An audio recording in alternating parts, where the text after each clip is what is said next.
بسم اللہ الرحمن الرحیم۔ سامعین گرامی السلام علیکم۔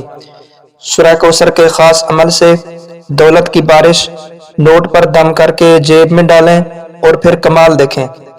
سورہ کوثر کا بہت ہی پاورفل وظیفہ، آپ نے یہ وظیفہ صرف 3 دن کرنا ہے۔ صرف 3 دنوں کے اندر اندر آپ کی جو بھی بڑی سے بڑی حاجت ہوگی، جس بھی مقصد کے لیے آپ اس وظیفے کو پڑھو گے، آپ کا وہ مقصد انشاءاللہ 3 دنوں کے اندر اندر پورا ہو جائے گا۔ آپ کا مقصد کوئی بھی ہو، آپ کی حاجت جتنی مرضی بڑی ہو، آپ کی پریشانی کوئی بھی ہو، آپ جس بھی مقصد کے لیے اس وظیفہ کو پڑھو گے، آپ کا وہ مقصد انشاءاللہ 3 دنوں کے اندر اندر پورا ہو جائے گا۔ آپ نے یہ وظیفہ جمعرات، جمعہ، ہفتہ 3 دن یہ وظیفہ کرنا ہے۔ انشاءاللہ یہ وظیفہ کرنے سے آپ کی ہر جائز حاجت، آپ کی بڑی سے بڑی پریشانی ختم ہو جائے گی۔ آپ چاہے یہ وظیفہ اپنی شادی کے لیے کر رہے ہیں، آپ کی شادی نہیں ہو رہی، اس کے لیے کر رہے ہیں، آپ کو اس میں بھی کامیابی ملے گی۔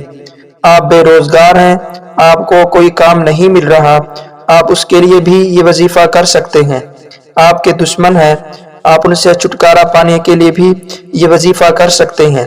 کسی کے دل میں آپ اپنی محبت پیدا کرنا چاہتے ہیں تو اس عمل کے لیے بھی آپ یہ وظیفہ کر سکتے ہیں۔ آپ کی کوئی بھی حاجت ہو، کوئی بھی مقصد ہو، اس وظیفہ کے ذریعے آپ اپنا مقصد پورا کر سکتے ہیں۔ آپ نے صرف 3 دن اس وظیفے کو کرنا ہے اور انشاءاللہ 3 دنوں کے اندر اندر آپ کا ہر مقصد پورا ہو جائے گا۔ اس وظیفہ کو شروع کرنے سے پہلے درود شریف لازمی پڑھیں۔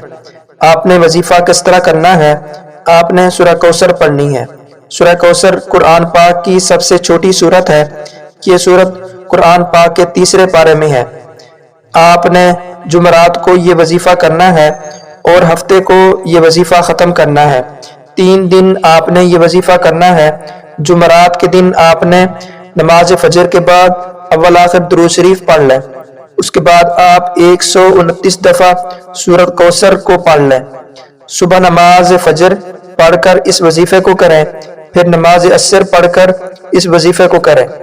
پہلے اول آخر درود شریف پڑھ لیں، پھر درمیان میں 129 دفعہ سورہ کوثر پڑھ لیں، اور اسی طرح ہی آپ نے نماز عشاء کے بعد اسی طرح روٹین سے آپ نے یہ وظیفہ کریں۔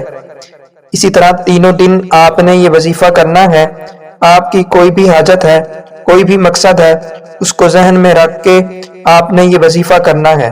وظیفہ کرتے وقت پورا دھیان آپ کا وظیفے پر ہونا چاہیے، دل میں کوئی بھی شک نہیں لے کے آنا، پورا دھیان وظیفے پر رکھ کے آپ نے یہ وظیفہ کرنا ہے۔